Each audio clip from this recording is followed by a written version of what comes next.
You believe that your life is governed by luck or by misfortune. James Allen in 1903 destroyed this superstition with cold and implacable logic. He revealed that luck is merely an unknown variable in a perfect mathematical equation. The human mind is not a mystical garden, it is an operating system.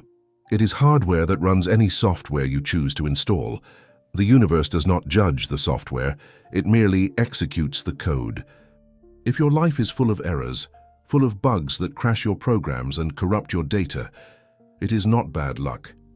It is a syntax error in your mental programming. It is a fundamental flaw in the architecture of your consciousness, a misalignment between the code you are running and the results you desire. Allen understood what modern humanity has forgotten, that the mind operates according to law, not according to chance, and that every circumstance in your external world is the direct mathematical output of the internal code you have been executing, often without your conscious awareness or permission. The pain you feel is the sensation of chaos, the overwhelming sense that life is random and unjust, that forces beyond your control are determining your destiny while you stand helpless and confused. You wake each morning not knowing whether today will bring blessing or catastrophe, whether your efforts will yield fruit or be scattered like dust by winds you cannot predict or understand.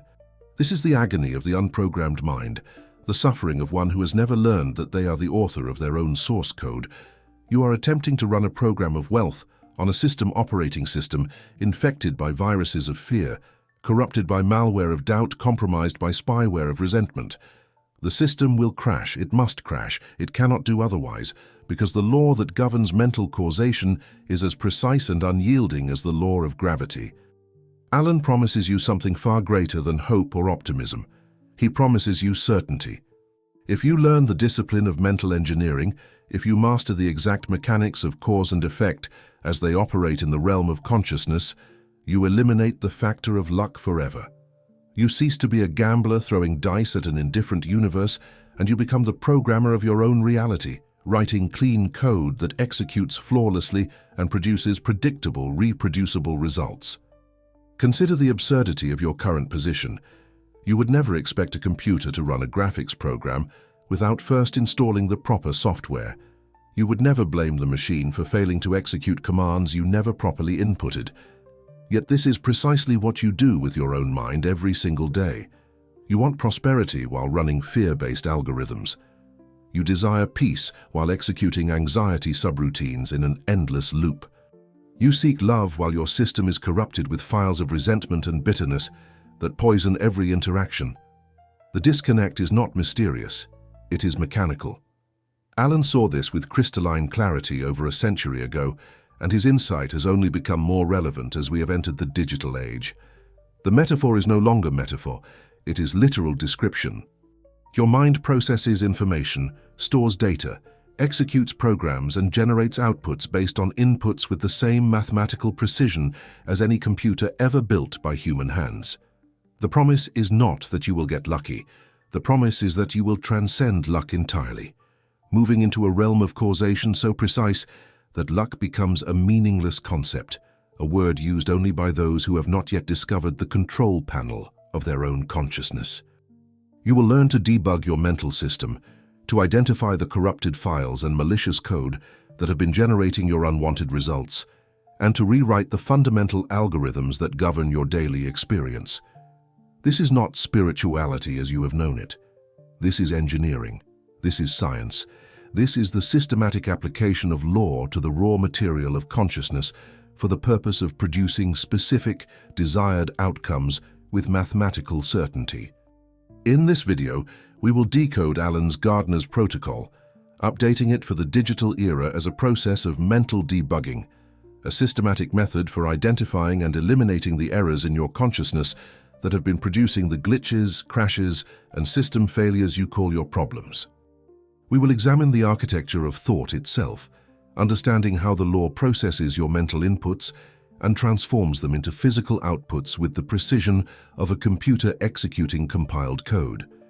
You will learn the exact steps required to audit your mental programs, identify corrupted files, rewrite faulty algorithms, and install new software that runs cleanly and produces the results you have been seeking. This is not theory. This is protocol. This is a step-by-step manual for reprogramming the supercomputer between your ears. But there exists a specific bug, a particular error of mental processing that Alan identified as the single greatest drain on your system resources. It is called worry, and it consumes 90% of your available memory RAM without producing anything of value. It runs constantly in the background, eating your processing power, generating heat and noise and exhaustion, while delivering absolutely zero useful output. This is not a character flaw. This is a malfunction. It is your imagination, the most powerful computational engine you possess, being hijacked and forced to render catastrophic scenarios in high definition, running disaster simulations on repeat, while the actual task you need to perform, the actual program you need to execute, sits idle and unattended. In part 4 of this transmission, I will teach you the exact command sequence to delete this process permanently, to shut down the worry subroutine and reclaim your computational resources for productive use. Right now, before we proceed further into the architecture of this system, I need you to make a declaration. This is not optional. This is the first line of code in your new program. Comment below, "I am the programmer." Type those 4 words. Speak them into existence. You are not the victim of random code. You are not the helpless user of a system designed by others. You are the programmer. You have root access. You have administrator privileges. Every line of code running in your consciousness is there because you allowed it to be there, either through active installation or through negligent permission. From this moment forward, you will exercise your authority. You will audit your system. You will delete corrupted files. You will write clean code. You will run programs that serve your highest purpose and produce outputs aligned with your desired reality. Comment now, "I am the programmer." Let this be your first conscious act of assuming control over the operating system of your own mind. Let this be the moment you stop blaming luck, chance, fate, or circumstance for results that are simply the mathematical output of mental inputs you have been unconsciously executing. The universe is not against you. The universe is not for you. The universe is a processing system, neutral and perfect, waiting for you to input commands that it will execute with absolute fidelity.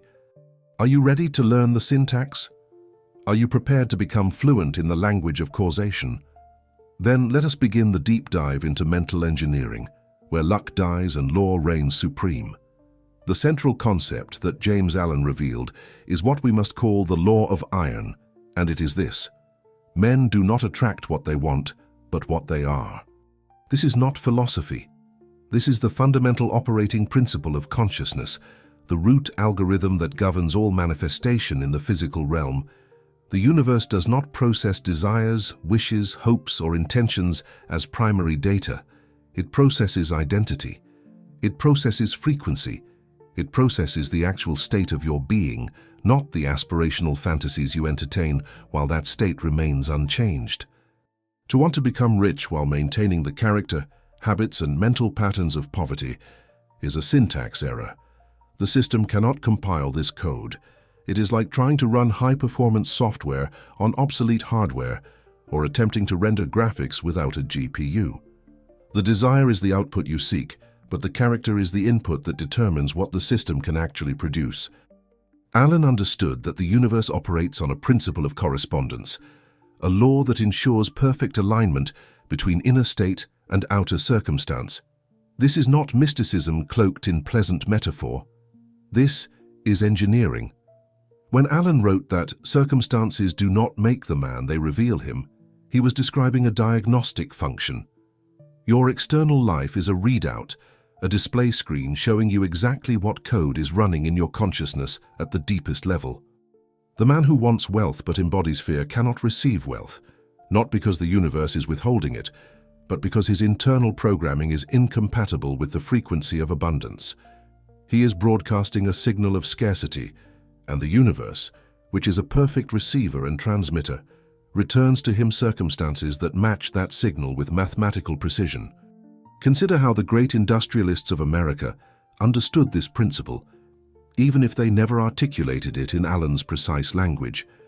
Men like Andrew Carnegie, Henry Ford, and John D. Rockefeller did not build empires through wishful thinking or positive affirmations, disconnected from character transformation. They aligned their entire being with their purpose.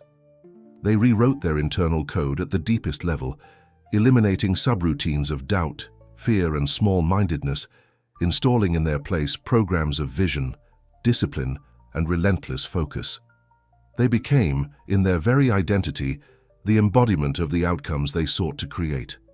Their external empires were merely the visible expression of invisible architecture, the output of a mental operating system that had been optimized for creation at scale. The law of iron states that you cannot hack this system. You cannot bypass the requirement for internal transformation by manipulating external techniques. The universe is not fooled by affirmations spoken while your subconscious runs contradictory programs.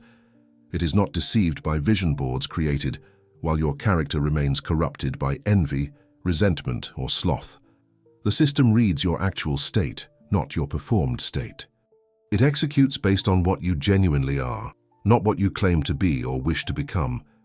This is why most people fail in their attempts at personal transformation. They are attempting to change the display screen without modifying the graphics card. They are editing the output while leaving the input untouched. It is technically impossible for this approach to work, not because the universe is cruel or because they lack worthiness, but because they are violating the fundamental laws of cause and effect. Alan's genius was in making this principle so devastatingly clear that no excuse remains available to the honest seeker. He eliminated the middle ground between responsibility and victimhood.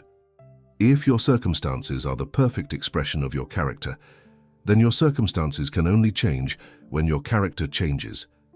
This is not motivational speaking. This is cold, implacable logic. The garden of your life grows exactly what you plant, and the accidental weeds that appear are not accidents at all.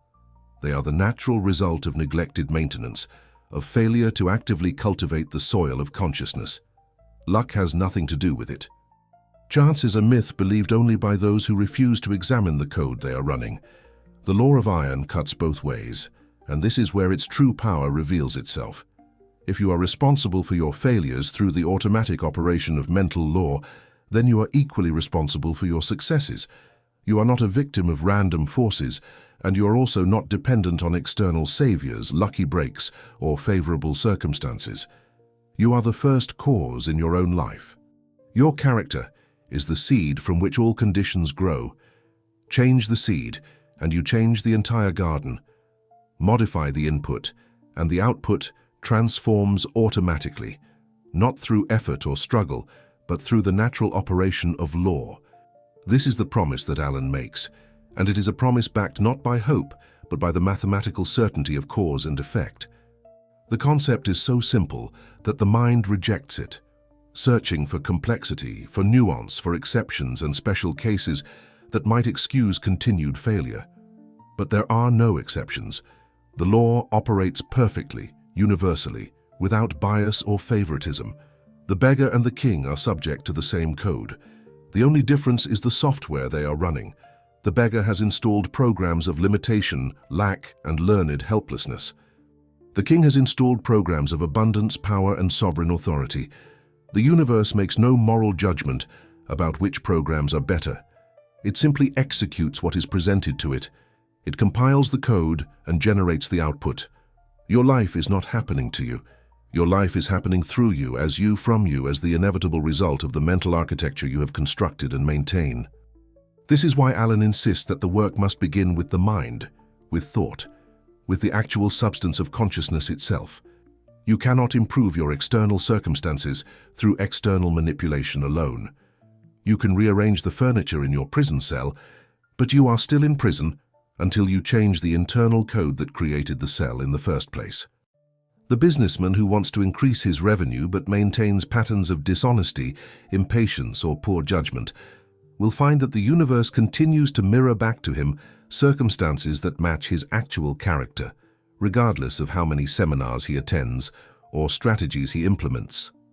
The woman who desires a loving relationship but harbors programs of unworthiness, resentment toward men, or fear of vulnerability will continue to attract partners who confirm her deepest beliefs about herself.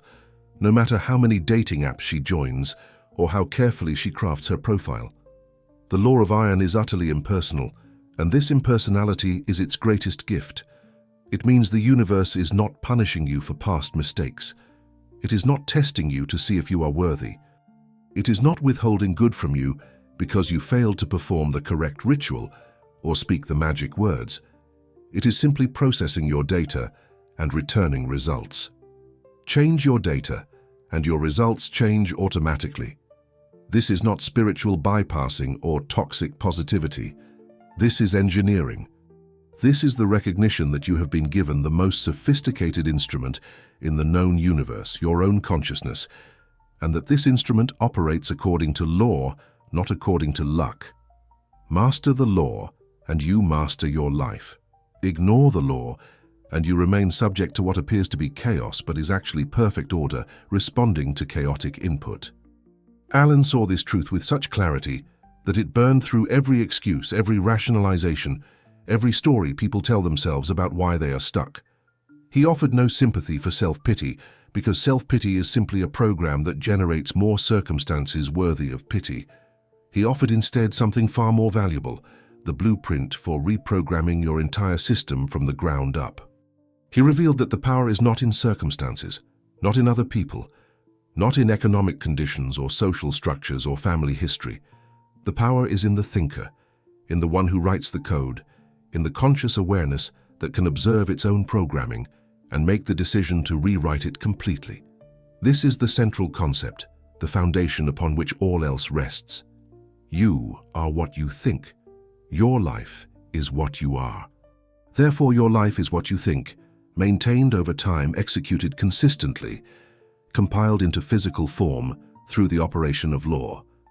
Change your thinking at the root level, not superficially but fundamentally, not temporarily but permanently, and your life transforms with the same certainty that the seasons follow one another, that the seed becomes the plant, that the code becomes the program.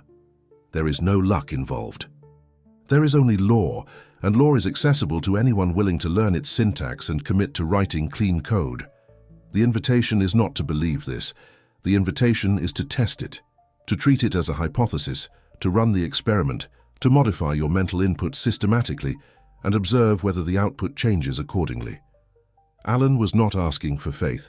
He was presenting a thesis that can be verified through direct experience.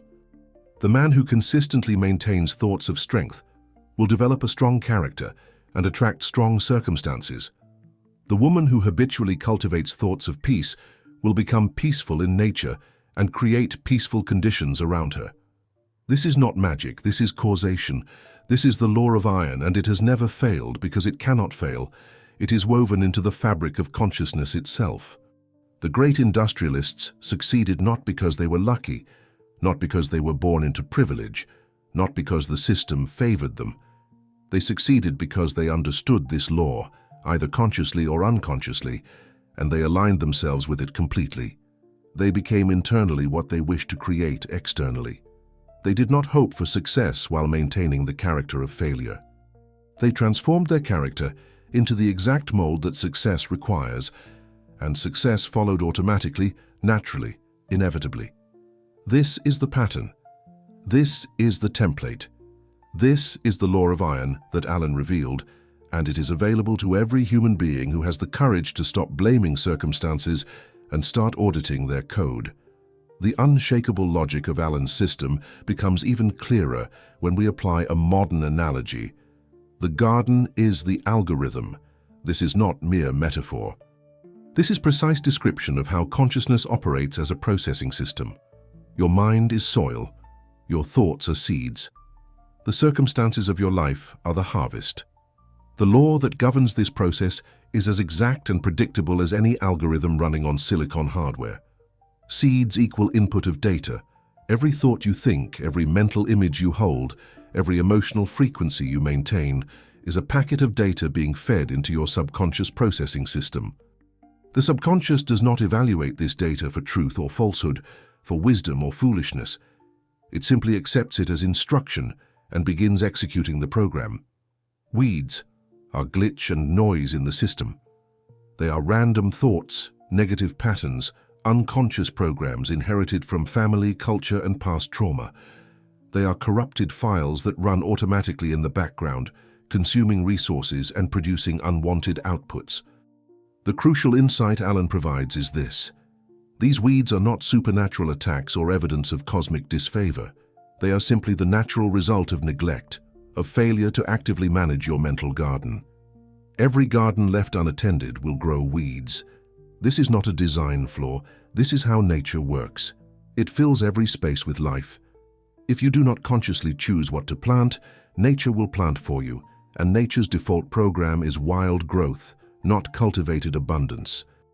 The harvest is the output, the measurable results in your physical reality.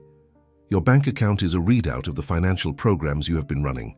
Your health is a display of the wellness algorithms you have installed. Your relationships are a mirror reflecting the relational code you have been executing.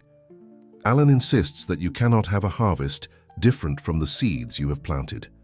This seems obvious when stated plainly, yet most of humanity spends their lives trying to cheat this law, attempting to harvest grapes from thorns, expecting financial abundance while planting thoughts of scarcity, demanding loving relationships while cultivating resentment and suspicion.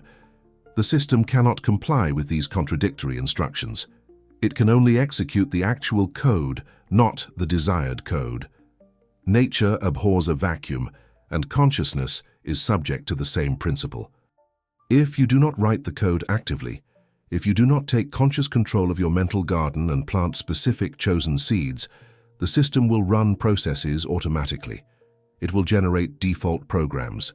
It will fill the empty space with whatever data streams are most readily available, which in modern life means the chaos of media, the negativity of unconscious conversation, the fear-based narratives of a world hypnotized by crisis.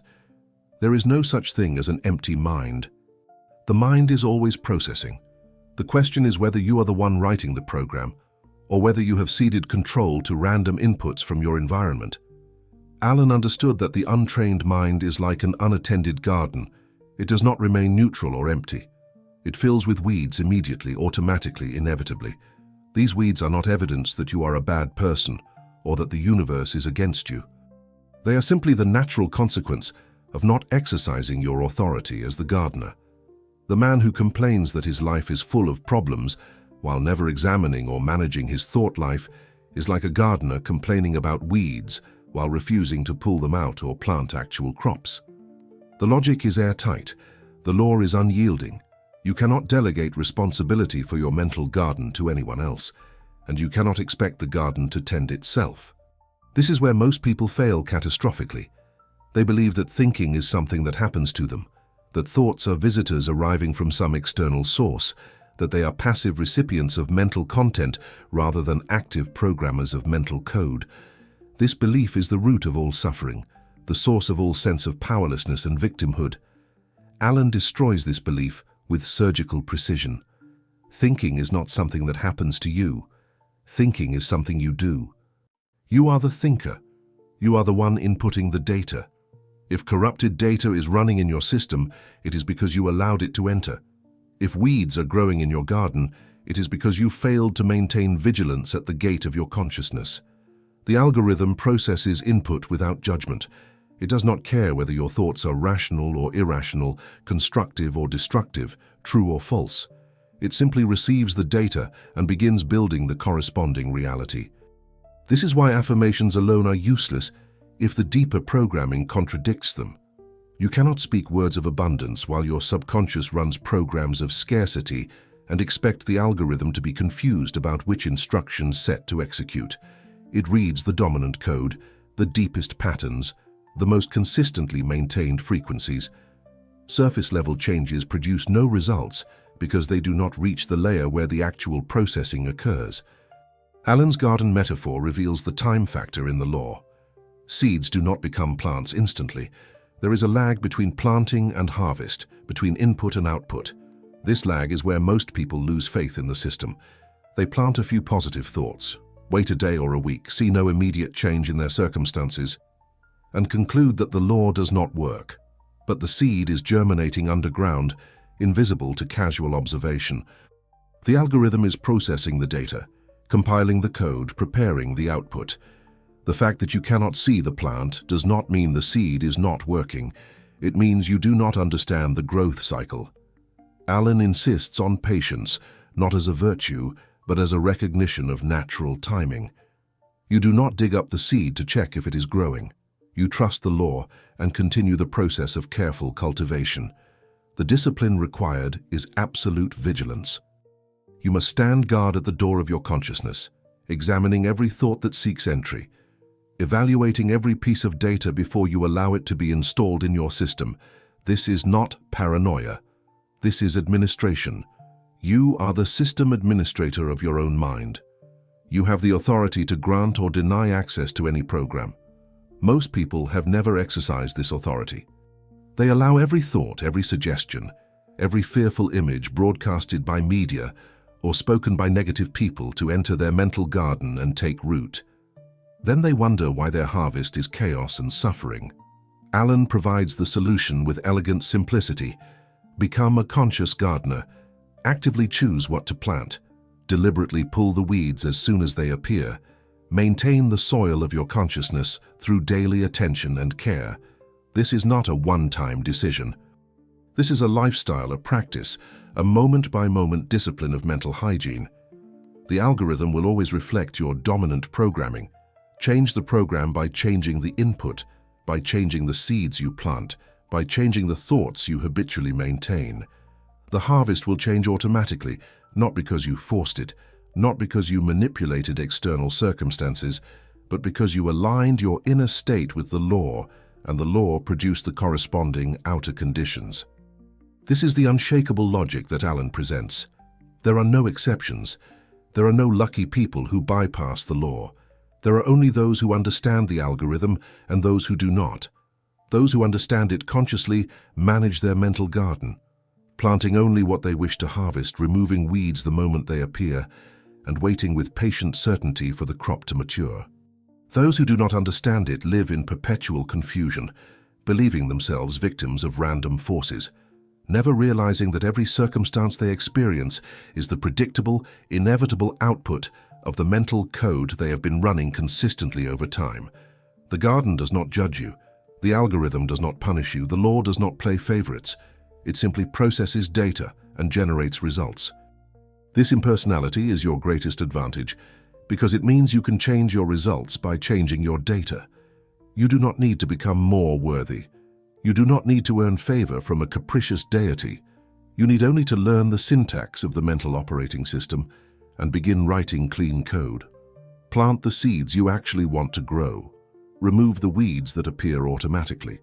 Tend your garden with the same care and attention you would give to any valuable asset. The harvest will come. The output will manifest. The law guarantees it. Mental preparation for working with Alan's system requires a fundamental shift in your operational stance, a movement from emotional reaction to what we must call analytical coldness. This is not the coldness of heartlessness or cruelty. This is the coldness of the scientist observing data, the engineer examining a blueprint for structural flaws, the programmer reviewing code for bugs without attachment to the ego that wrote the faulty lines. You must develop the capacity to look at your life circumstances, no matter how painful or disappointing they may be, as pure information rather than as evidence of your inadequacy or the universe's injustice. Your results are data. They are readouts from the processing system. They are showing you exactly what code has been running in your consciousness, and they are showing it to you with perfect accuracy and complete neutrality. Stop crying over bad results. This is the first and most critical instruction. Emotional reactivity to unwanted outcomes is a waste of processing power.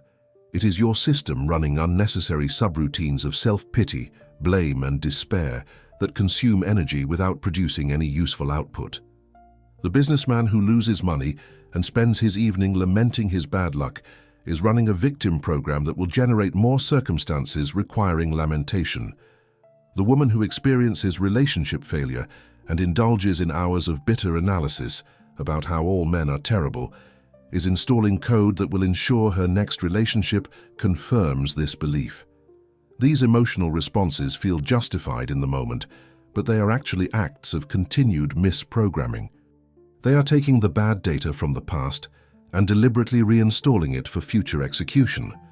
Alan demands that you approach your own mind with the detachment of a technician approaching a malfunctioning machine. There is no shame in the malfunction. There is no moral failing in the errors. There is only misconfiguration, corrupted files, faulty algorithms that need to be identified and corrected. When your car engine makes a strange noise, you do not weep over your unworthiness as a driver. You open the hood and investigate the mechanical problem. Your consciousness deserves the same practical, unemotional approach. Something is generating unwanted outputs. Your task is not to feel bad about this. Your task is to find the specific lines of code producing the error and rewrite them systematically. This state of analytical coldness allows you to see patterns that emotional reactivity obscures. When you stop defending your current programming, when you stop justifying your habitual thoughts, when you stop explaining why your circumstances are someone else's fault, you gain access to the actual diagnostic data. You can observe, with scientific precision, that every time you think a certain way, specific results follow. Every time you run the fear algorithm, opportunities collapse. Every time you execute the resentment subroutine, relationships deteriorate. These are not coincidences. These are not mysteries. These are cause and effect relationships, as clear and predictable as any equation in physics or chemistry.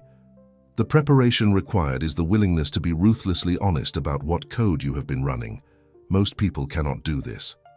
Most people cannot look at their lives and admit that every circumstance is the perfect mirror of their inner state, because that admission destroys the comfortable narrative of victimhood. It eliminates all the external scapegoats: the economy, the government, the parents, the ex-spouse, the unfair boss, the rigged system. Alan strips away every excuse and presents you with the naked truth.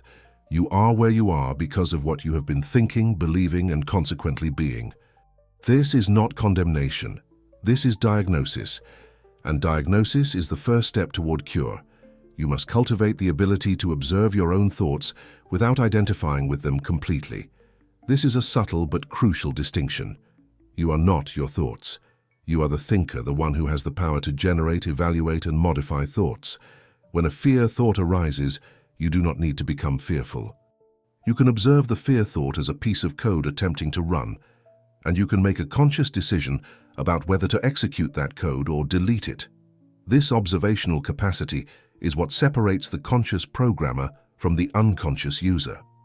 The unconscious user runs every program that appears. The conscious programmer reviews each program and decides whether it serves the desired outcome. Alan insists that you cannot change what you refuse to see. Denial is the enemy of transformation. The man who insists that his financial problems are purely due to economic conditions and have nothing to do with his own patterns of thought around money is lying to himself, and that lie prevents him from accessing the one variable he can actually control: his own consciousness. You cannot edit code you refuse to examine. You cannot debug a system while pretending no bugs exist. The preparation phase is about developing the courage to look directly at your programming, to see it clearly and completely, without the distorting lens of self-justification. This requires daily practice.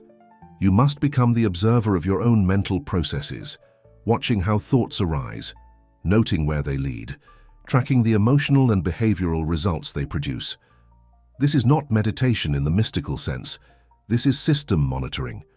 You are running diagnostic software on your own consciousness, generating logs of your mental activity so you can identify patterns and anomalies.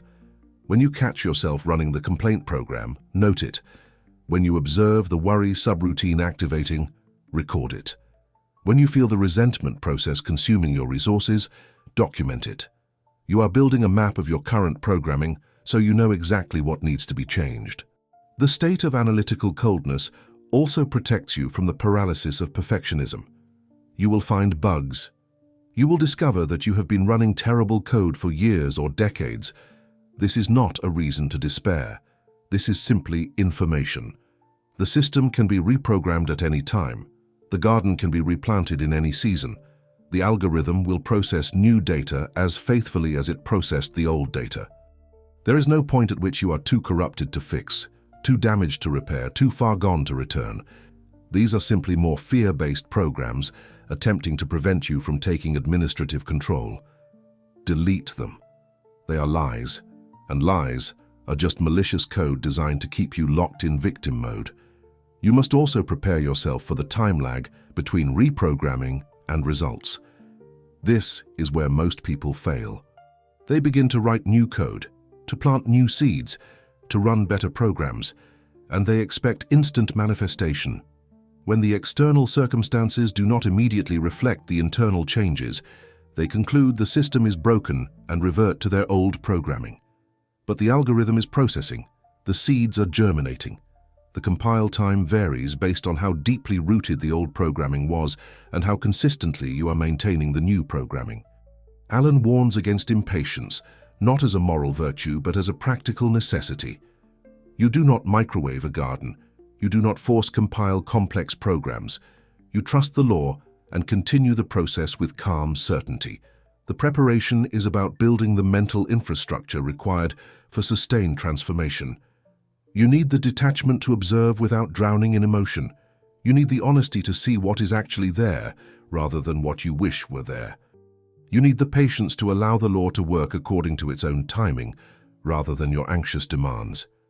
You need the discipline to maintain new programming even when old circumstances are still visible, understanding that those old circumstances are simply old outputs from old code, and they will dissolve as the new code compiles and executes. This mental preparation is not optional. It is the foundation. Without it, you will attempt transformation from a place of emotional chaos, and chaos cannot produce order. Only calm, clear, analytical consciousness can systematically debug and reprogram the operating system of your life. Alan's demand is that you become a scientist of your own consciousness, treating your thoughts as data, your emotions as feedback loops, your circumstances as experimental results. This is the stance that makes transformation possible. This is the state from which you can finally exercise your authority as the programmer. You are not victim to your thoughts. You are not at the mercy of your circumstances. You are the administrator with root access to your own system, and from this prepared state of analytical coldness, you can begin the actual work of debugging, rewriting, and optimizing the code that generates your reality. The preparation phase reveals who is ready for mastery and who will remain trapped in the illusion of powerlessness. Those who can cultivate this state of cold observation, who can look at their failures as data rather than as identity, who can examine their worst thoughts without shame or denial, these are the ones who will succeed in reprogramming their lives. Those who remain attached to their stories, who need their victimhood to maintain a sense of identity, who cannot bear to admit that their thinking has been faulty, these will continue running the same old programs and wondering why their outputs never change. The choice is always available. The preparation is always possible. But it requires the courage to become ruthlessly honest with yourself about the code you have been running, and the willingness to treat your own consciousness as the sophisticated instrument it actually is, subject to law, responsive to intelligent management, and capable of generating any outcome you are disciplined enough to program. The execution of Alan's system, what we might call the Gardener's protocol translated into modern terms, is a precise, three-step debugging and recompilation process that must be performed daily without exception. This is not a weekend workshop or a one-time intervention. This is a lifestyle, a permanent operating procedure for maintaining a clean and functional mental system. The protocol begins with what we must call the debugging phase, specifically conducted during the nightly audit. Every evening before sleep, you conduct a comprehensive review of the day's mental activity. You are not journaling your feelings or expressing gratitude, though these may have value elsewhere. You are performing a system diagnostic, a line-by-line code review of your consciousness throughout the day. Step 1, the debugging process, requires that you identify where the code failed during the day. Where did fear run when you intended to run confidence? Where did anger execute when you had programmed patience? Where did doubt override your decision when you had committed to certainty? These are bugs in your system, points where the actual execution diverged from your intended programming. You must locate them with precision. The businessman who snapped at an employee traces back the exact thought sequence that led to the outburst. The woman who spent her afternoon in anxiety about money identifies the specific trigger that activated the scarcity program. You are not judging these moments as moral failures. You are identifying them as system malfunctions that need correction. This nightly audit must be conducted with the analytical coldness we discussed in the preparation phase. You are not beating yourself up for having bugs. Every system has bugs. Professional programmers expect to find errors in their code, and they do not take those errors personally. They simply identify them, understand why they occurred, and implement fixes. You must adopt the same mindset toward your own consciousness. Each bug you identify is valuable information. It shows you where your programming is still corrupted, where old code is still running automatically, where you have not yet established conscious control. Write these bugs down. Document them. Create a log of recurring errors so you can see patterns and prioritize which subroutines need the most urgent attention. The power of the nightly audit is that it prevents the compounding of errors. When you do not review your mental activity, bugs become features. Temporary glitches become permanent programming. A single day of fear-based thinking, left unexamined, can become a week of fear-based thinking, then a month, then a habitual pattern that shapes your entire life. But when you catch the bug on the same day it occurs, you prevent it from being compiled into your permanent code. You interrupt the process of negative reinforcement. You stop the downward spiral before it gains momentum. This is preventive maintenance, and it is absolutely essential for anyone who wishes to maintain a clean system over the long term. Step 2 is the syntax substitution or rewriting phase. Once you have identified a bug, a line of faulty code, your task is not to fight against it or to feel guilty about it. Your task is to rewrite it immediately with correct syntax. Alan is brilliantly clear on this point. You cannot successfully remove a bad thought by trying to suppress it or resist it. Resistance gives the thought energy and attention, which actually strengthens its presence in your system. Instead, you must replace it instantly with a better thought, a corrected line of code that serves your actual purpose. When you identify that you ran the fear program regarding your business presentation, you do not spend energy condemning yourself for being afraid. You immediately rewrite the code. I am prepared, I have value to offer. I speak with clarity and confidence. This rewriting must be specific and immediate. Generic positive affirmations are useless because they do not address the specific bug you encountered. You are not installing generic antivirus software. You are patching a specific vulnerability in your specific system. The rewritten code must directly contradict and replace the faulty code. If the bug was "I am not good enough," the patch is not "I am wonderful," because that is too vague and your system will reject it as unrealistic. The patch is "I am adequately prepared for this specific task and I will learn from any outcome." This is believable code that your system can accept and execute. Over time, as you prove the new code works, you can upgrade to stronger affirmations. But initially, the replacement code must be something your consciousness can actually compile. The genius of Alan's approach is that he understands the mind cannot hold two contradictory thoughts at the same time with equal strength. When you actively think a thought of courage, fear cannot occupy the same mental space.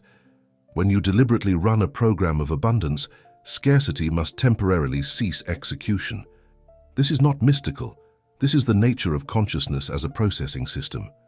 It can only run one primary program at a time in the foreground.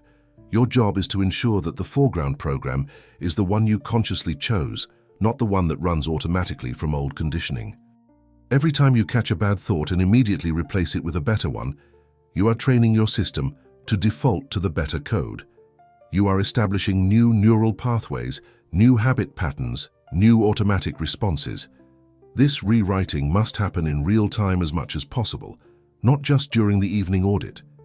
The audit identifies bugs you missed during the day, but ideally, you become so vigilant that you catch and correct errors the moment they occur. When a thought of resentment toward a colleague arises, you observe it, recognize it as corrupted code, and immediately substitute, "This person is operating from their own programming. I choose to respond with professionalism and detachment." You do not wait. You do not let the resentment run for 5 minutes or an hour. You interrupt it immediately and redirect your processing power to useful code. This real-time debugging is the mark of an advanced practitioner, someone who has developed genuine administrative control over their own consciousness. Step 3 is what Alan calls the cultivation of serenity, but which we understand better as the compilation phase, the compilation. This is where your new code is tested, stabilized, and integrated into your permanent operating system. Alan insists that calmness is power, and he is absolutely correct from an engineering standpoint. A calm mind is an efficient system. It is a processor running at optimal temperature, with minimal resource drain, maximum available memory, and clean execution of chosen programs. Anxiety, by contrast, is thermal overload. It is your system running too many processes simultaneously, attempting to solve problems that do not yet exist, rendering disaster scenarios in the background while your actual tasks go unattended. The compilation phase requires that you maintain your new programming under pressure. Anyone can think positive thoughts while sitting alone in meditation. The test of genuine reprogramming is whether the new code holds when the old triggers appear, when stress arrives, when circumstances challenge your resolve. This is the compile test. Your new program must execute correctly even when the system is under load. The businessman who has reprogrammed his fear response must maintain calm confidence even when a deal falls through. The woman who has debugged her scarcity mindset must maintain abundance consciousness even when an unexpected bill arrives. If the new code crashes under pressure, it means it has not been properly compiled, not been fully integrated. You must return to the rewriting phase and strengthen the programming. Alan describes the serene person as like a captain who knows navigation, and this metaphor is precise. The captain does not panic in a storm because he understands the laws of the sea, the mechanics of the ship, the principles of navigation. He knows what inputs to apply to achieve the desired outputs, and he applies them calmly and systematically. Similarly, the person who understands mental law does not panic when circumstances become challenging. They know that external conditions are simply outputs from previous inputs, that those outputs can be changed by changing the inputs, and that panic itself is just more bad input that will generate more chaotic output. The calm response is not passive acceptance. It is active, intelligent management of the system according to known principles. The compilation phase reveals whether you have truly mastered the protocol or whether you are still pretending. Many people can intellectually understand Alan's teaching. They can nod along with the concepts, agree that thoughts create circumstances, and even articulate the principles clearly to others. But when their own life presents a challenge, they immediately revert to their old programming. They panic, they complain, they blame external circumstances, they run every victim program in their library. This proves that the new programming has not been compiled. It exists only at the surface level, as theory rather than as operational code. True mastery means the new programming runs automatically, even under stress, because it has been so thoroughly installed that it has become your default operating system. The post-technique maintenance is eternal vigilance. You are the administrator of your system, and an administrator's job is never done. Alan provides no retirement plan from mental discipline because there is no point at which you can safely neglect your garden. Weeds will always attempt to grow. Bugs will always attempt to enter your system.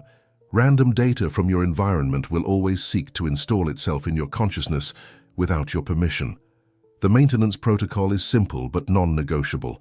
Daily audit, immediate correction of errors, consistent reinforcement of chosen programming, testing under pressure. Ongoing vigilance at the gate of consciousness. This is not burden, this is mastery. This is what it means to be fully human, fully conscious, fully in control of the only variable that ultimately matters, the content and quality of your own mind. The gardener's protocol, understood as a debugging and compilation process, transforms Alan's wisdom from inspirational philosophy into actionable engineering. You are not hoping for a better life. You are systematically programming a better life by managing the only input that matters, your habitual thought patterns. You identify bugs through honest audit. You correct errors through immediate rewriting. You test and stabilize your new code through calm execution under pressure. You maintain the system through permanent vigilance. This is the protocol. This is the work. This is how you eliminate luck and live by law. There are no shortcuts. There are no exceptions. But for the one who commits to this daily practice, the results are mathematically certain. Clean code produces clean output. A well-tended garden yields abundant harvest. A properly programmed mind creates a prosperous life. The law guarantees it, and Alan has provided the complete instruction manual. The fatal mistakes that sabotage even sincere practitioners of mental engineering must be understood not as moral failures, but as specific malfunctions in the operating system.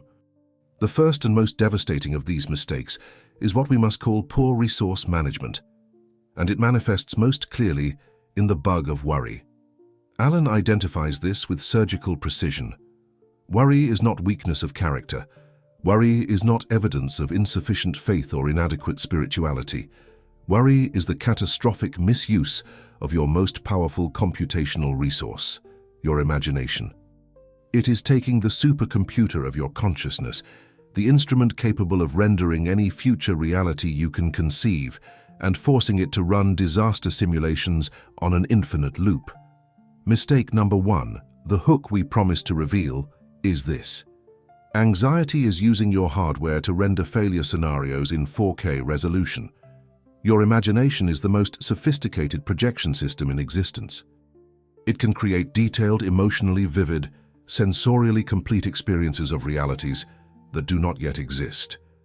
This is its purpose. This is why you possess it. The creative genius uses imagination to preview the invention before building it. The successful entrepreneur uses imagination to see the business model before implementing it. The athlete uses imagination to rehearse perfect performance before competition. But the warrior uses this same magnificent instrument to preview catastrophes, to rehearse disasters, to perfect their execution of failure before they even attempt success. The computational cost of worry is staggering.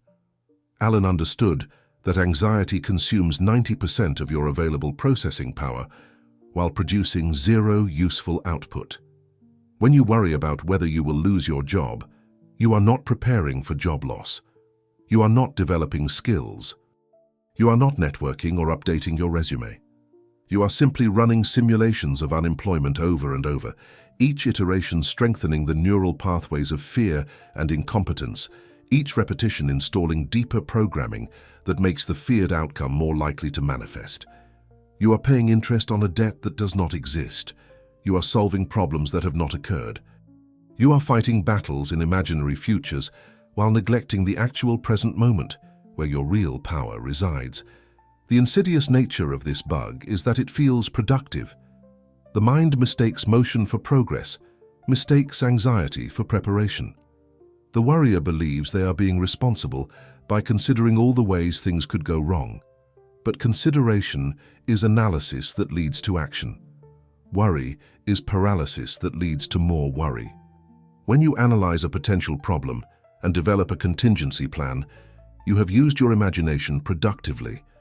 You have identified a risk, calculated a response, and stored that response for use if needed. That task is complete. But when you worry, you never complete the task.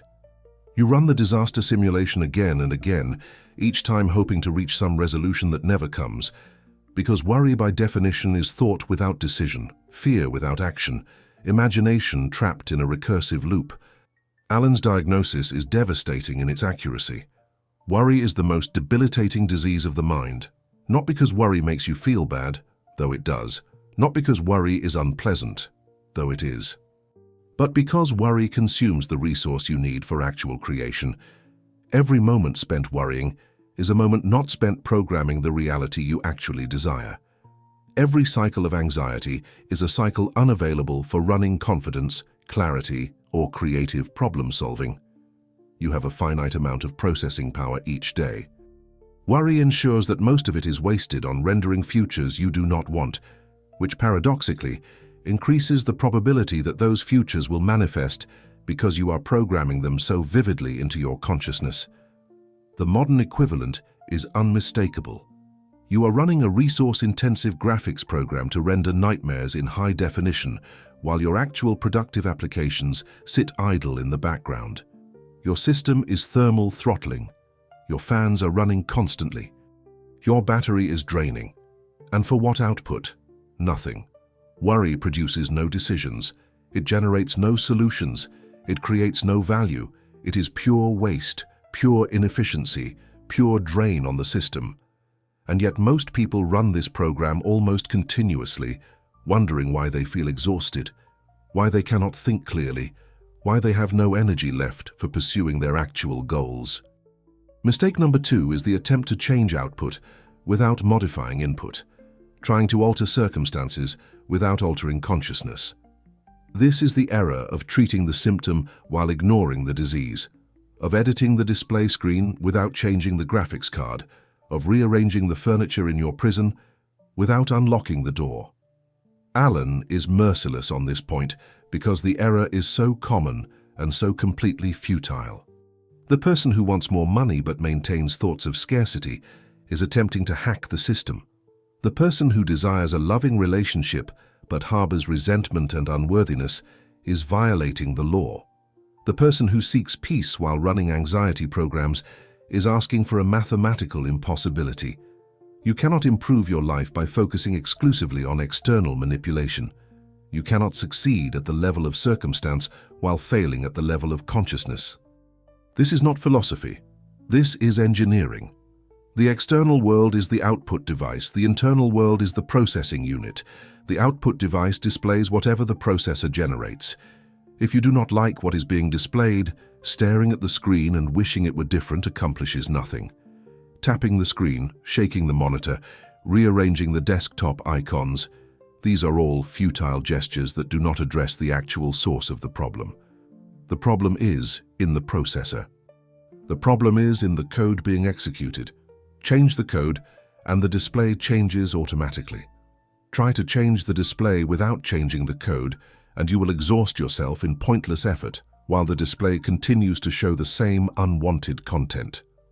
The businessman who attends seminar after seminar, who reads book after book, who implements strategy after strategy, but never examines or changes his fundamental beliefs about money, about worthiness, about the nature of business itself, this man is committing mistake number 2. He is working exclusively at the level of technique, while his operating system remains corrupted. His techniques may be excellent, his strategies may be sound, but they are being executed by a processor running scarcity programming, fear-based decision-making, and self-sabotage subroutines. The techniques will fail not because they are bad techniques, but because they are being processed through corrupted code that transforms every input into an output of limitation. The woman who goes on diet after diet, who tries exercise program after exercise program, who purchases supplement after supplement, but never addresses her fundamental beliefs about her body, about food, about worthiness of health and vitality, this woman is making the same mistake. She is attempting external intervention while internal programming remains unchanged. Her body is simply expressing her deepest beliefs about herself. Until those beliefs change, until the programming is debugged and rewritten, every external intervention will be temporary at best, sabotaged at worst. The weight will return, the exercise program will be abandoned, the supplements will sit unused.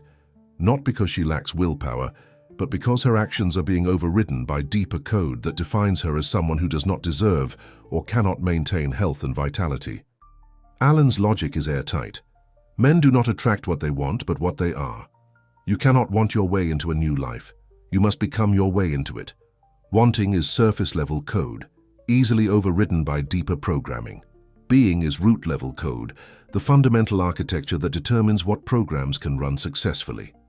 If you are, at your core, a person programmed with scarcity, no amount of wanting abundance will produce sustained abundance. The universe is not processing your wants, it is processing your being. It is reading your actual state, your genuine identity, your deepest programming, and it is mirroring that back to you with perfect fidelity. The solution to mistake number 2 is the same as the solution to mistake number 1. Get your hands on the keyboard. Stop trying to change the output. Start changing the input. Stop trying to manipulate circumstances. Start managing consciousness. Stop focusing on what you see in your life. Start focusing on what you think in your mind. The external will change automatically when the internal changes genuinely. This is not faith. This is not hope. This is law, as certain as the law of gravity, as predictable as the law of thermodynamics. Change cause and effect must change. Change input and output must change. Change consciousness and circumstances must change. The law does not make exceptions. The law does not fail. The law simply executes whatever program it receives from your consciousness, and it will continue executing that program until you finally take responsibility for writing better code. The master's tips that Alan provides are not motivational slogans, but operational commands for maintaining system integrity. The primary command he issues is this: the mind is the master weaver, both of the inner garment of character and the outer garment of circumstance. This is not poetry. This is precise technical description of how consciousness functions as a manufacturing system. Your mind is not passive. It is not a receiver of random inputs. It is a weaver, an active creator, constantly producing fabric from the raw material of thought. Every thought is a thread. The mind weaves these threads into two garments simultaneously, the internal garment of who you are and the external garment of what you experience. The inner garment of character is woven first, and it determines the pattern available for the outer garment. You cannot weave a garment of prosperity in your circumstances while wearing a garment of poverty in your character. The outer must match the inner. This is not a moral principle. This is a mechanical principle. The loom of consciousness cannot produce contradictory outputs. It cannot weave abundance externally while weaving scarcity internally. The threads must be consistent. The pattern must be unified. When Alan says the mind is the master weaver, he is giving you both responsibility and authority. You are responsible for the quality of thread you provide. You are the authority over what pattern is woven. The loom will weave whatever you give it, but it will weave with perfect precision. This means that your character is not fixed. It is not determined by genetics, by upbringing, by past trauma, or by any external circumstance. Your character is woven fresh every day from the threads of your thoughts. The man who thinks thoughts of integrity weaves integrity into his character. The woman who thinks thoughts of courage weaves courage into her being. The person who thinks thoughts of pettiness and resentment weaves those qualities into their inner garment and then wonders why their outer circumstances reflect pettiness and conflict. You are what you think, maintained over time. Your character is the accumulated fabric of your habitual thoughts, and your circumstances are simply the outer expression of that character made visible. Alan's mastery appears in his understanding that you cannot change the outer garment by pulling at it, stretching it, or pretending it is different than it is. You must change it by reweaving the inner garment, by changing the threads themselves, by altering the pattern at the loom. This is why all external-only interventions fail. They are attempting to alter the finished garment without addressing the loom that produces it. The garment will simply regenerate in its original form because the loom has not changed, the threads have not changed, the pattern has not changed. But when you change the pattern at the loom, when you begin feeding in different threads, when you consciously weave a new inner garment of character, the outer garment of circumstance must change correspondingly. It has no choice. The law of correspondence is absolute. The second master tip Alan provides is about the nature of patience in this process. He warns against the error of demanding instant results, of expecting the outer garment to change before the inner garment is complete. The weaving takes time. Character is not built in a day. Programming is not rewritten in a single session. You are undoing years or decades of faulty code, of tangled threads, of chaotic patterns. The unwinding alone requires patience. The reweaving requires persistence. Alan is not suggesting passive waiting. He is describing active patience, the patience of the gardener who plants seeds and tends them daily while waiting for the season of harvest, the patience of the programmer who debugs line by line, while trusting that the clean code will eventually compile and run flawlessly. This patience must be informed by certainty, not by hope. Hope is weak. Hope is the language of those who do not understand the law. Certainty is the language of those who know that cause must produce effect, that the loom must weave, that the garden must grow. You do not hope that seeds will become plants. You know they will if properly planted and tended. You do not hope that clean code will produce clean output. You know it will when properly compiled. This certainty allows you to maintain your new programming even when old circumstances are still visible, because you understand that those old circumstances are simply the old garment still being worn while the new garment is being woven. The old will dissolve as the new completes. The law guarantees it. Alan's third master tip addresses the common complaint that positive thinking does not work. People say they tried positive thoughts and nothing changed, therefore the system is false. Alan's response is devastating. You did not maintain the new programming long enough or deeply enough for it to compile. You installed a few positive thoughts on the surface, while your deeper programming continued to run negative code. The surface thoughts were overridden by the deeper thoughts. This is not evidence that the system does not work. This is evidence that you did not work the system correctly. Positive thinking is not a wish. It is a discipline. It is the systematic, persistent, unwavering maintenance of chosen thoughts at depth, until those thoughts become the actual fabric of your character, until they are woven so thoroughly into your being that they become automatic, unconscious, permanent programming. The master practitioner, according to Alan, is not someone who never has a negative thought. That is impossible and unnecessary. The master is someone who catches negative thoughts quickly, corrects them immediately, and does not allow them to run long enough to be compiled into permanent code. The master is someone who maintains vigilance, who treats their mind as a loom requiring constant supervision, who never assumes the work is done, who understands that the weaving is eternal and that relaxation of discipline means automatic regression to default patterns. This is not exhausting. This becomes natural. Just as driving a car eventually becomes automatic, requiring no conscious effort for most of the process, maintaining clean mental programming becomes your default operating state once you have practiced it long enough. Alan's final master tip is about the nature of power itself. True power, he insists, is not the ability to control external circumstances. True power is the ability to control internal consciousness. The powerful person is not the one who can force others to obey or manipulate markets or bend institutions to their will. The powerful person is the one who can maintain chosen thoughts regardless of external pressure, who can weave the inner garment of character according to their own design rather than according to the chaos of their environment. This is sovereignty. This is mastery. This is what it means to be fully human, rather than a biological robot running whatever programming happens to be installed by accident of birth and circumstance. The mind as master weaver means you are never at the mercy of what has been. You can always reweave, you can always change the pattern. You can always select different threads. The past is simply the garment you wove yesterday. It has no power over the garment you weave today, except the power you give it, by continuing to use the same threads and the same pattern. Break the pattern, change the threads, sit down at the loom with conscious intention and begin weaving the character you actually wish to embody and the circumstances you actually wish to experience.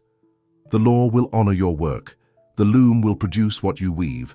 The harvest will match the seeds. The output will reflect the input. This is Alan's promise, backed not by faith but by the mathematical certainty of cause and effect, the unbreakable law that governs all manifestation in this universe. The connection to computer science that validates Alan's system is not metaphorical. It is structural and precise. In computer science, there exists a fundamental principle known by the acronym GIGO, garbage in, garbage out. This principle states with absolute clarity that the quality of output from any computational system is determined entirely by the quality of input provided to that system. If you feed garbage data into a computer, the computer will process that garbage data according to its programming and will return garbage results. The computer is not evil. The computer is not broken. The computer is not discriminating against you. The computer is logical. It is processing the input you provided and generating the corresponding output according to the laws that govern information processing. The human mind functions according to this identical principle, and James Allen described this mechanism 50 years before the first digital computer was constructed. The subconscious mind is a processing system that accepts data from your conscious thoughts, your emotional states, your beliefs and assumptions, and it processes this data into physical outputs in the form of decisions, behaviors, health states, and attracted circumstances. The subconscious does not evaluate your inputs for truth or wisdom. It does not filter out negative programming. It does not protect you from your own bad data. It simply accepts what you provide and begins executing the corresponding programs, compiling your thoughts into your reality with the same mechanical precision that a computer executes compiled code.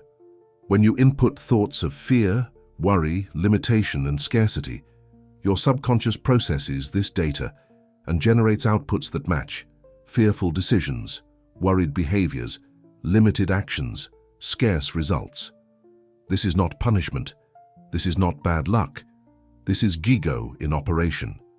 You provided garbage input and you received garbage output. The system worked perfectly. The problem is not with the system. The problem is with the data you fed into it. Allen understood this with such clarity that his work reads like a programming manual for consciousness. He is teaching you to audit your inputs, to clean your data, to provide high-quality thoughts so that the processing system can generate high-quality outcomes. The validation goes deeper. In computer science, programmers understand that a system can only execute programs that are compatible with its operating system. You cannot run Mac software on Windows hardware without an emulator or translator. Similarly, you cannot run abundance programs on a consciousness programmed with scarcity. You cannot execute confidence programs on a mind operating with unworthiness. The base operating system must be compatible with the desired application.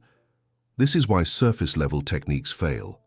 They are attempting to run advanced applications on an obsolete operating system. The applications crash. The system freezes. The user blames the application, never realizing that the operating system itself requires a complete reinstallation.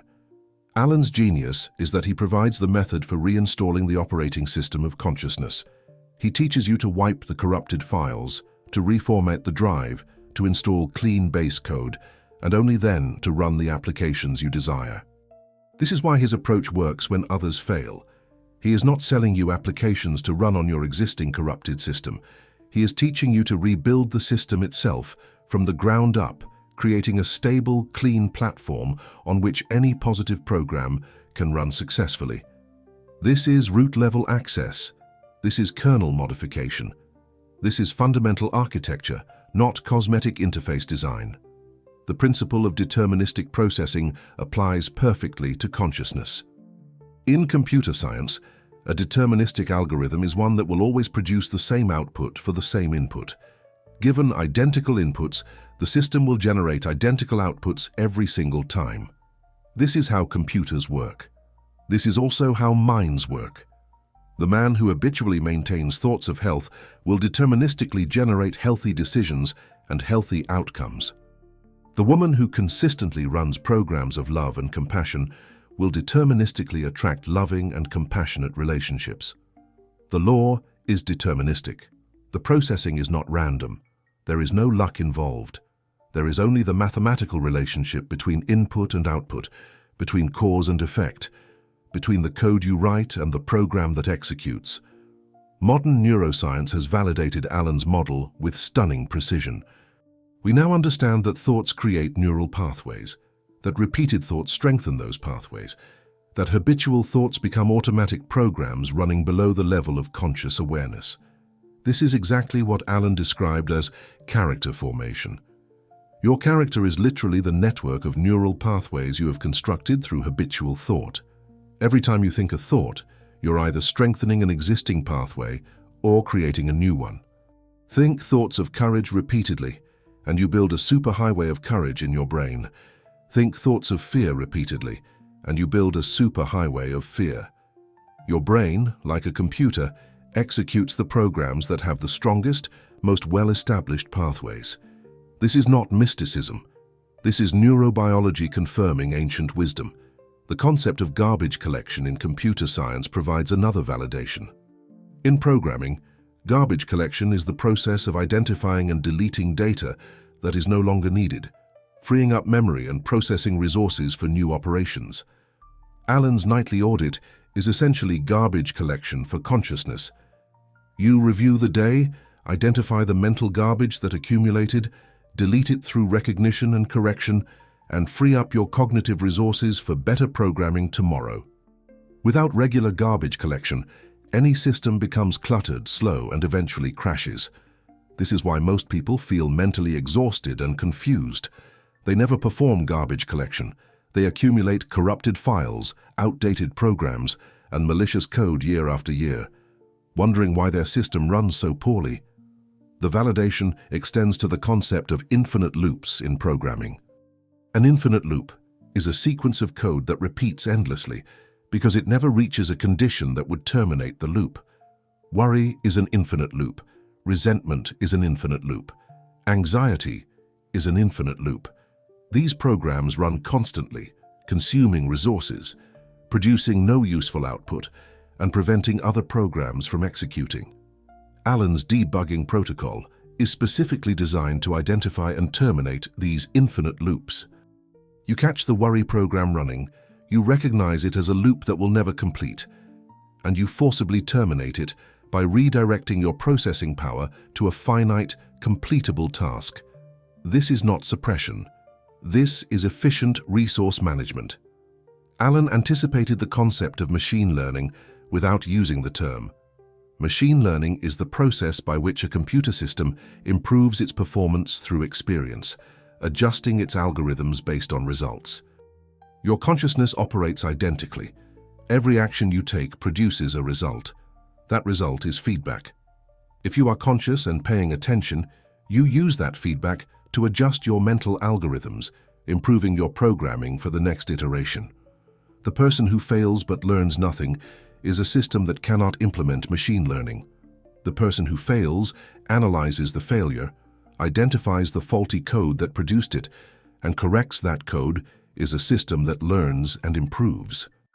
This is the difference between those who grow through experience and those who merely repeat the same errors endlessly. The concept of version control in software development provides yet another precise analogy.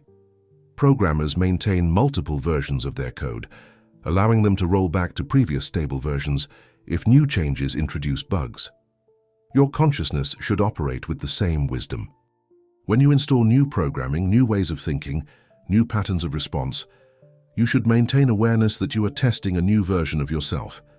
If the new version produces bugs, if it generates unwanted results, you have the ability to analyze what went wrong and make adjustments. You are not locked into any version of your programming. You are the developer with full access to modify, update, or completely rewrite your code at any time. The principle of abstraction layers in computer architecture mirrors Allen's teaching about the relationship between thoughts, character, and circumstances. In computing, abstraction layers allow complex systems to be built hierarchically, with each layer building on the foundation of the layer below. You cannot build the application layer without a stable operating system layer. You cannot build the operating system without stable hardware. In consciousness, thoughts are the base layer. Character is the operating system built on those thoughts, and circumstances are the applications that run on that character.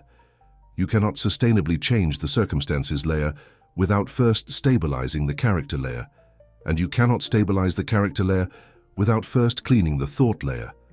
This is why superficial interventions fail. They are attempting to modify the top layer while the foundation remains corrupted. Allen's system, validated by computer science, reveals that consciousness is not a mysterious, uncontrollable phenomenon. It is a sophisticated information processing system operating according to known and testable laws. The law of causation in consciousness is as reliable as the law of causation in computation. Good input produces good output. Bad input produces bad output. Consistent input produces consistent output. Random input produces random output. You are the programmer. You control the input. Therefore, with sufficient discipline and understanding, you control the output. This is not faith. This is not hope. This is engineering. And the GIGO principle guarantees that if you commit to providing clean input through disciplined thought management, you will receive clean output in the form of a transformed life. The system works. The question is whether you will do the work of cleaning your data and maintaining your code. The anecdote that illustrates Alan's principle with devastating clarity is the image of the architect and the building. Imagine an architect who designs a magnificent structure, a towering office building, a beautiful home, a functional bridge. The architect creates detailed blueprints specifying every measurement, every material, every structural element. Now imagine that within those blueprints there is a single flaw, a measurement error of just 1 millimeter in the foundation. That error seems negligible, almost invisible on paper. The architect proceeds with construction. The builders follow the blueprints precisely. The building rises floor by floor, beam by beam, exactly as specified. And then, when the structure is complete, or perhaps years later under stress, the building develops cracks. The cracks spread. Structural instability appears. In extreme cases, the building collapses entirely. What happened? The builders were not incompetent. The materials were not substandard. The weather was not unusually harsh. The failure was in the blueprint itself, in that single millimeter of error in the foundation that cascaded through every subsequent calculation, that small deviation that was amplified with each additional flaw until it became catastrophic. The gravity that pulled the building down was not evil. Gravity is a law. It operates perfectly, neutrally, predictably. The law of gravity did not cause the building to fall. The flawed blueprint caused the building to fall because it created a structure incompatible with the law of gravity. The problem was never the law. The problem was the design that violated the law. Your thoughts are the blueprints. Your life is the building. Your circumstances are simply the physical structure that has been erected according to the specifications you provided in your habitual thinking. When your life cracks, when structures collapse, when things fall apart, the natural tendency is to blame gravity, to blame the law itself, to rage against the universe for being unfair or cruel or arbitrary. But Alan reveals that the universe, like gravity, is not unfair. It is lawful. It is building exactly what your blueprints specify. If there is a flaw in your life structure, there is a corresponding flaw in your mental blueprints. Find the flaw in the thinking, correct it, and the structure will rebuild itself according to the corrected plans. The power of this anecdote is that it removes all ambiguity about responsibility. The architect who discovers his building is failing does not blame gravity. He does not protest that the laws of physics are unjust. He does not form a support group with other architects to complain about how difficult it is to work with matter. He returns to his blueprints, identifies the error, corrects it, and designs better buildings in the future. This is the stance Alan demands you take toward your own life. Stop blaming the law. Stop protesting that manifestation does not work. Stop complaining that you tried positive thinking and it failed. Return to your blueprints. Audit your habitual thoughts. Identify the flaws, the 1 millimeter errors in your foundation beliefs that are cascading through every area of your life, creating instability and collapse. The anecdote extends further. Consider that even after identifying the error in the blueprint, the architect cannot simply wish the existing building into correct form. The flawed building must be deconstructed, or it will stand as a monument to the original error until it eventually fails. Similarly, once you have identified flawed thinking, you cannot simply paste positive affirmations over the corrupted foundation and expect the structure of your life to suddenly stabilize. You must deconstruct the old thought patterns, demolish them completely, clear the ground and begin building again from a correct foundation. This is why superficial interventions produce no lasting results. They are painting over cracks, redecorating a structurally unsound building, hoping that cosmetic changes will somehow compensate for foundational errors. Alan's system provides the tools for both demolition and reconstruction. The nightly audit identifies the errors in your blueprints. The syntax substitution begins the demolition of flawed thinking. The compilation phase is the actual construction of the new structure, the proving of the new design under real-world conditions. This is not a weekend project. This is not a quick fix. This is complete architectural redesign and structural reconstruction. But unlike physical buildings, consciousness can be rebuilt rapidly if the work is done with sufficient intensity and focus. The law that created your current circumstances will create your new circumstances with equal speed once you provide correct blueprints. The architect metaphor also reveals the futility of envy. When you see someone living in a beautiful building, experiencing circumstances of prosperity, health, and peace, the tendency is to feel envy or to believe they got lucky. But Alan shows you that they simply provided better blueprints. Their thinking was more structurally sound. Their mental foundation had no flaws. They designed their life according to the laws rather than in violation of them. This is not privilege. This is not luck. This is skilled architecture. And just as anyone can learn architecture, anyone can learn correct thinking. The laws are available to everyone. The principles are the same for all. The only variable is the quality of the blueprints you create through your habitual thought patterns. The final dimension of this anecdote is about testing and validation. An architect tests their designs through calculations, simulations, and scale models before risking actual construction. You must do the same with your thought patterns. Before committing to a major decision or life change, test your thinking. Is this thought structurally sound? Does it violate any known law of manifestation? Is there a flaw in my assumption that will cascade into larger problems? The person who makes decisions from fear is using flawed blueprints and will inevitably create shaky structures.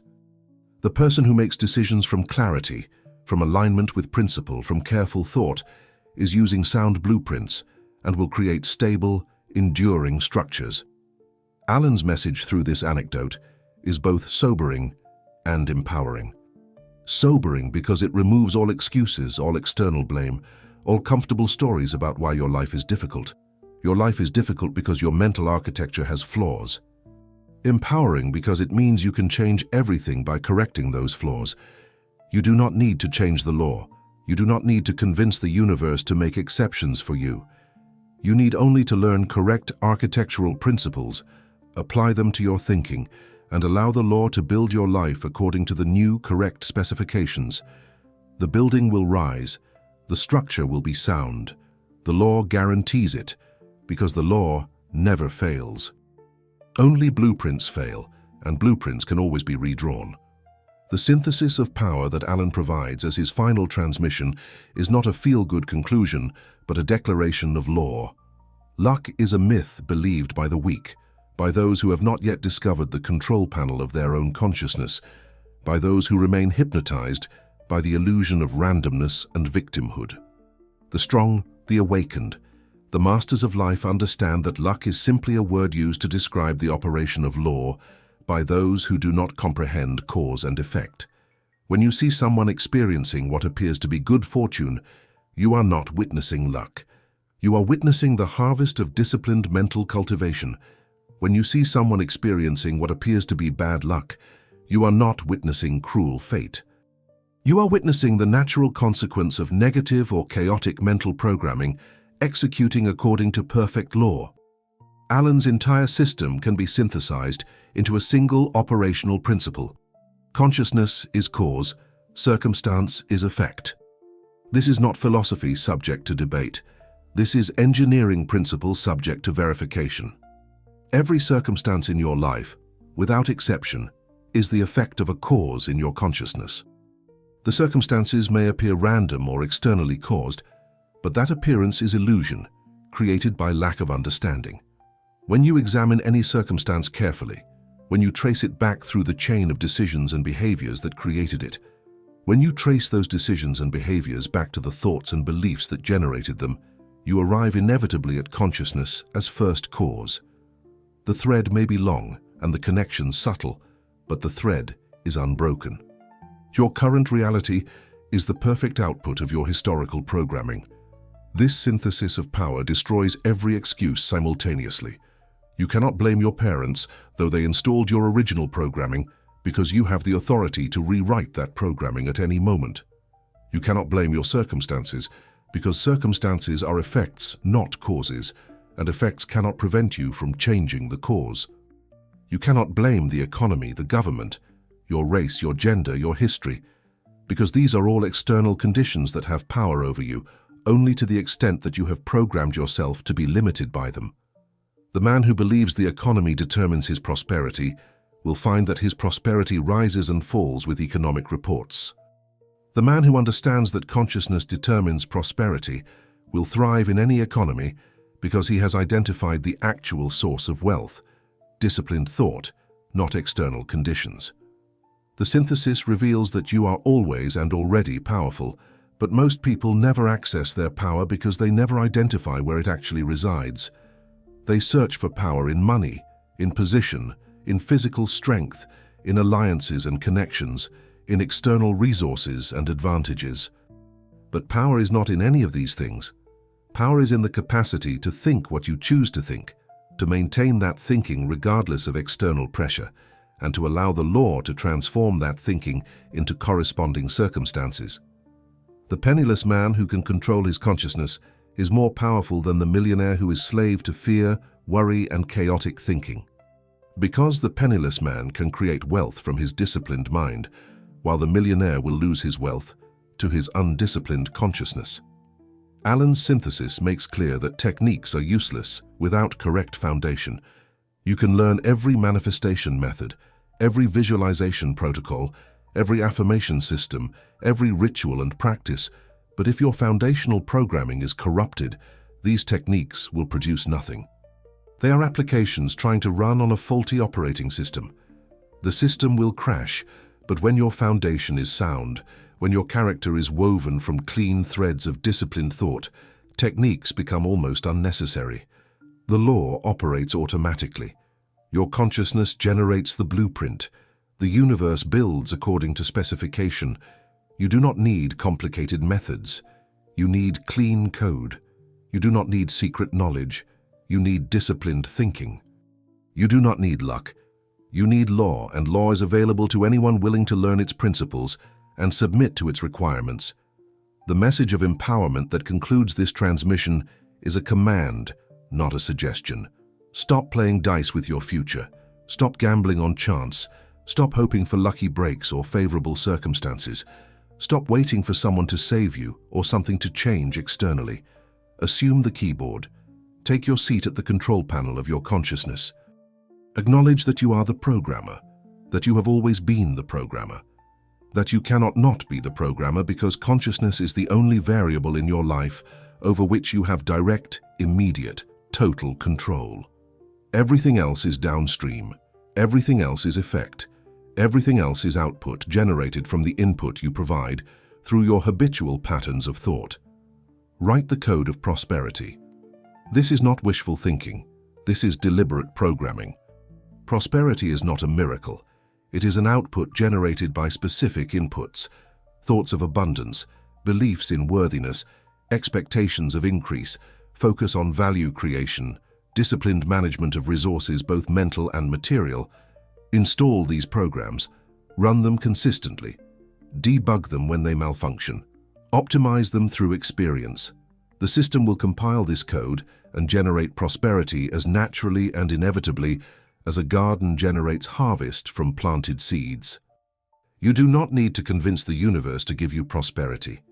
You need to provide the mental programming that makes you compatible with prosperity, that transforms your consciousness into the proper mold for wealth to flow into.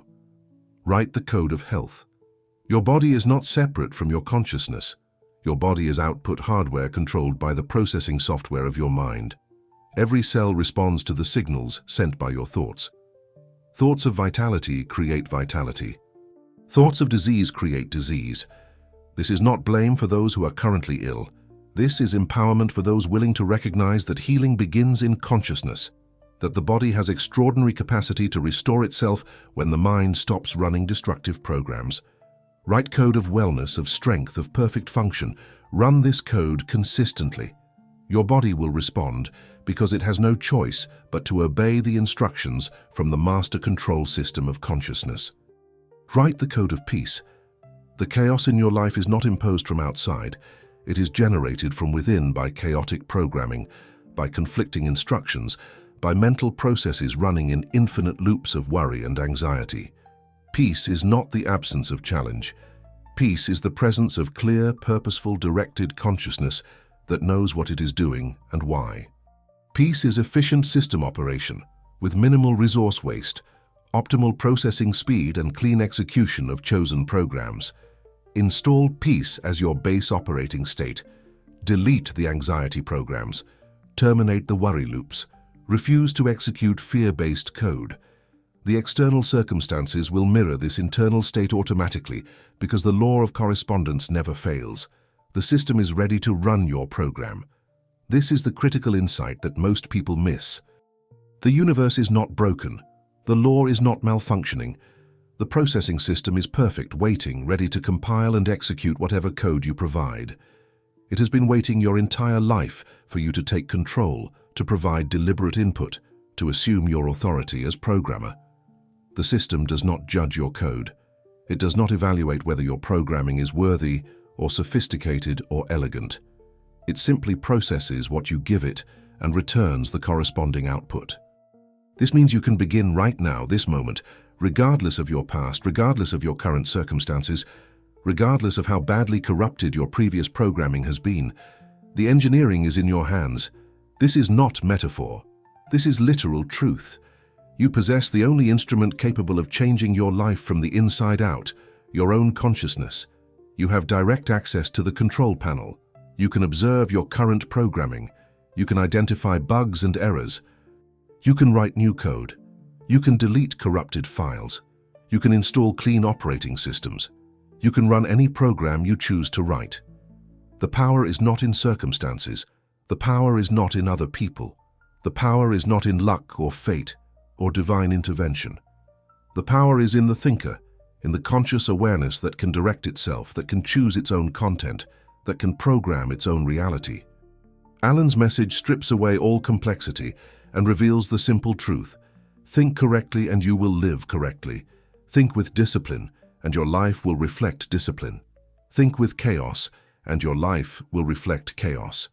The relationship is direct, causal, and absolutely reliable. You are not hoping this works. You are not believing this might work. You are recognizing that this is how consciousness works, that this is the law that governs manifestation, that this is reality itself operating according to its own principles.